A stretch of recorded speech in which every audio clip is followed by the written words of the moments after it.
नमस्कार, जय जोहार। साथियों, जागो पंच में आप सभी का स्वागत, हार्दिक अभिनंदन।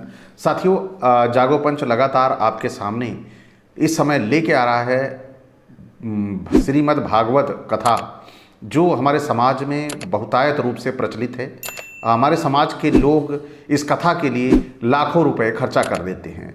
तो जागो पंच ने का ये विचार बना कि आपको इस भागवत कथा के बारे में पूरी तरह से जो अच्छी जानकारी है, जो इसकी जो मूल चीज़ें जो दी गई हैं, जिसकी वजह से हमारा पूरा का पूरा यादव समाज गुमराह है, कि जो ये वंशावली श्रीमद् भागवत में लिखी गई है पुराण में, वह वंशावली हमारे लिए सत्य साबित होगी। वह बड़ी ही शर्मनाक साबित हो रही है। आप सभी अगर इसको गौर से सुनेंगे तो निश्चित तौर पर अपने आप को कहीं से भी चंद्रवंशी, यदुवंशी या इस वंश का कहने में भी आपको शर्म लगेगी, क्योंकि कुछ घटनाएं ऐसी हुई हैं जो इस पुराण में लिखी गई हैं। या तो ये हमारे खिलाफ एक बड़ा षड्यंत्र है कि हमारे वंश को कुछ लोगों ने इस श्रीमद् भागवत में लिखकर कलंकित करने का काम किया है, या फिर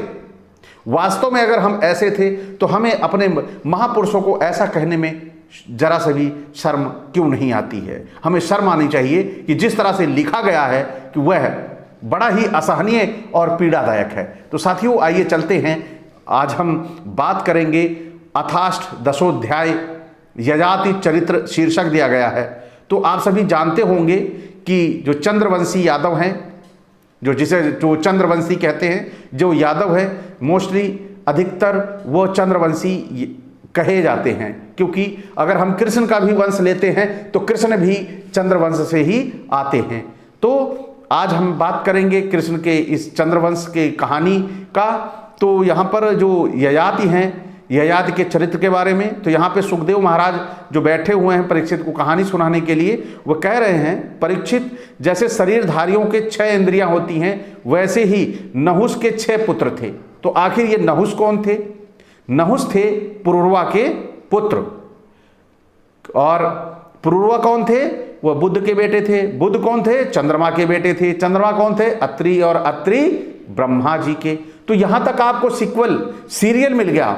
तो वो सीरियल मिल रहा है, तो सीरियल क्या बता रहा है कि आप कहां से क्षत्रिय हो, और यहां पर ये क्षत्रिय बताने का भी काम किया है। लेकिन फिर यादवों को शूद्र कौन बना गया? और यादव अगर क्षत्रिय है इस पुस्तक के अनुसार से, तो आप अपने पुरखों के इतिहास को थोड़ा जान लीजिए कि आपके पुरखों के इतिहास के बारे में इतना गंदा निकृष्ट लिखा गया है कि आप शर्मा जाएंगे पढ़ के।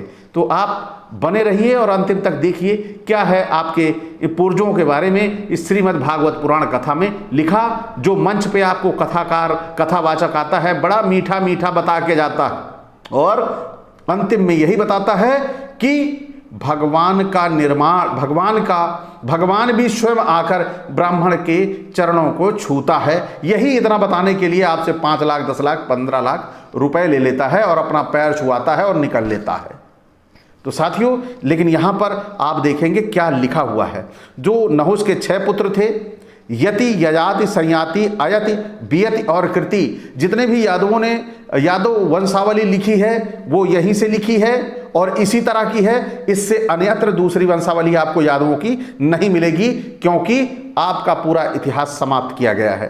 तो नहुस अपने पुत्र, बड़े पुत्र यति को राज्य देना चाहते थे, परंतु उसने स्वीकार नहीं किया, क्योंकि वह राज्य पाने का परिणाम जानता था।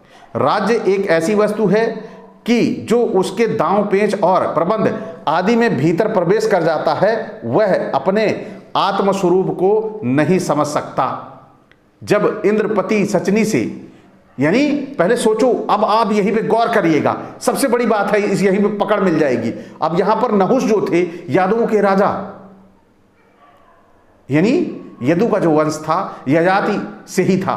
तो यहां पर आप देखेंगे कि कैसे यादवों का ये वंश कैसे इंद्र बन गया था, यानी खुद इंद्र बना हुआ था। और यहां पे आप गौर करेंगे, जब इंद्रपति पत्नी सची से सहवास करने की चेष्टा करने के कारण नहुस को ब्राह्मणों ने इंद्र पद से गिरा दिया। यानी इंद्र पद प्राप्त कर लिया था, यानी ये इंद्र पद पृथ्वी से बाहर नहीं था। हम लोगों को भ्रम में डाला गया कि वो इंद्र पद जो है वो स्वर्ग में मिलेगा, लेकिन यहां पर इंद्र पद पृथ्वी पर है। कैसे है ये आप सभी सुन लिए। और देखिए, गिरा दिया और अजगर बना दिया।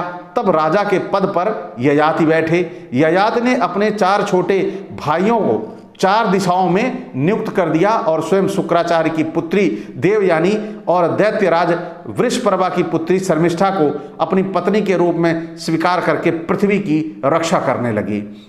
और देखिए कितना बड़ा राज्य था, और ये राज्य पूरे पृथ्वी पर था। ये मुस्लिम, ईसाई, ये सब उस समय कुछ नहीं थे। इस पुस्तक के अनुसार उस समय कोई भी नहीं था, सब राज था।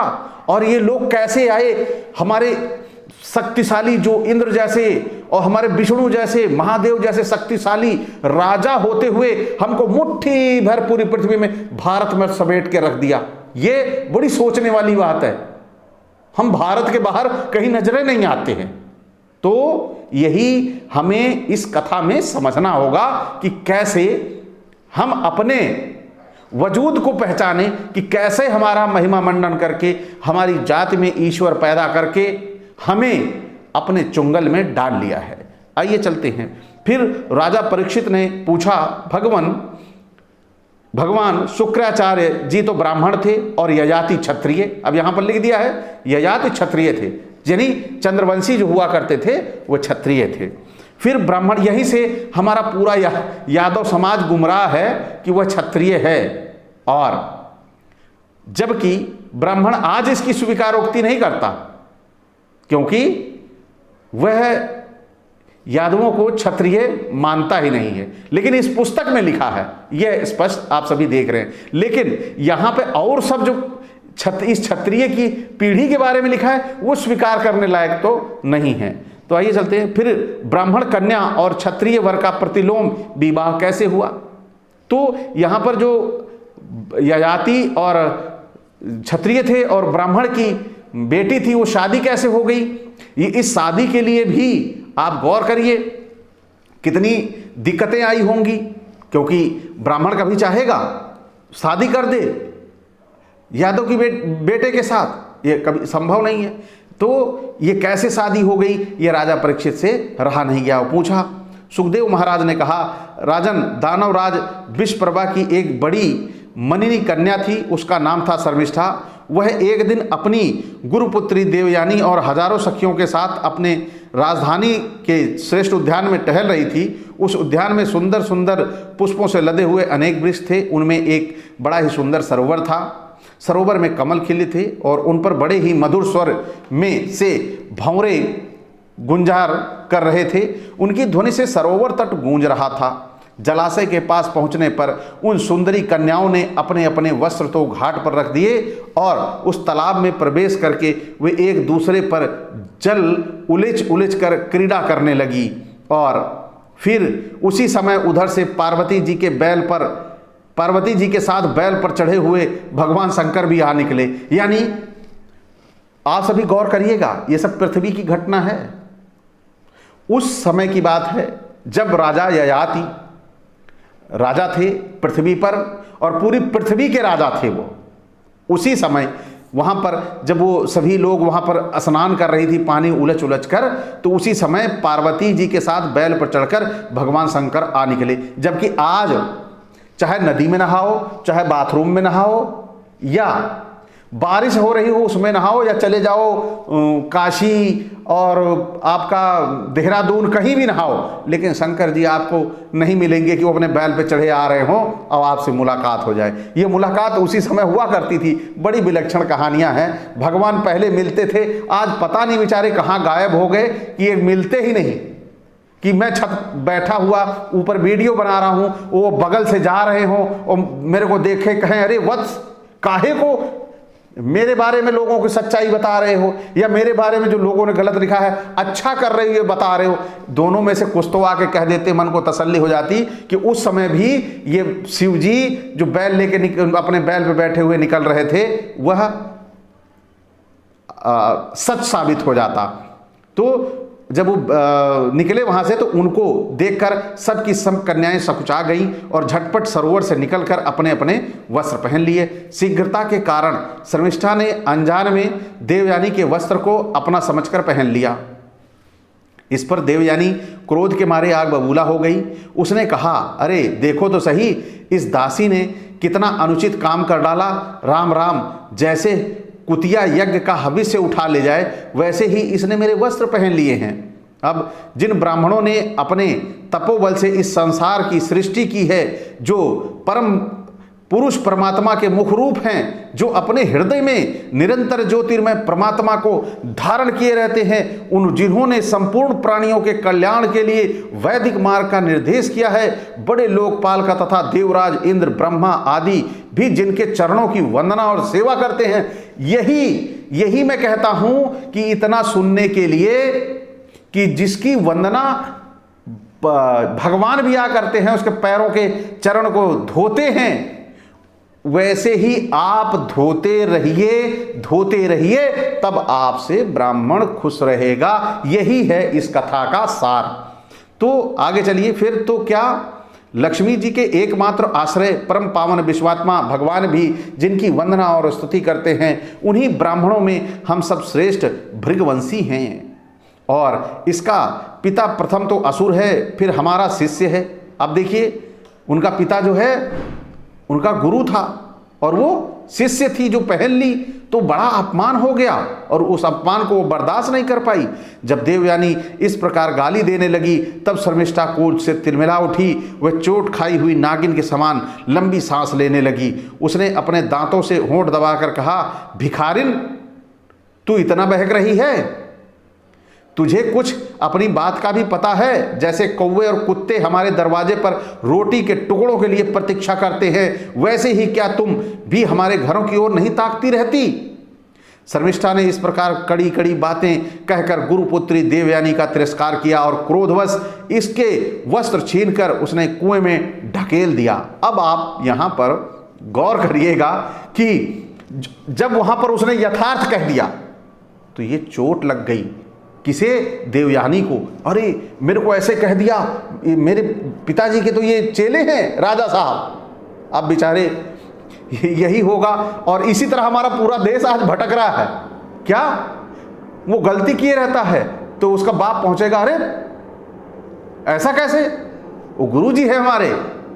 अब बेचारे इनका बेटा अच्छे भी स्थिति में रहता है तो उसे बाप का गुरुजी है तो डाउन होना पड़ता है। इसी तरह हमारा पूरा समाज बहका हुआ चल रहा है। तो साथियों चलते हैं फिर आगे, देखते हैं ये शर्मिष्ठा और यजाति और देवयानी की कहानी बड़ी मज़ेदार है। शर्मिष्ठा के चले जाने के बाद संयोगवश शिकार खेलते हुए राजा यजाति उधर आ निकले। उन्हें जल की आवश्यकता थी, इसलिए कुएं में पड़ी हुई देवयानी को उन्होंने देख लिया।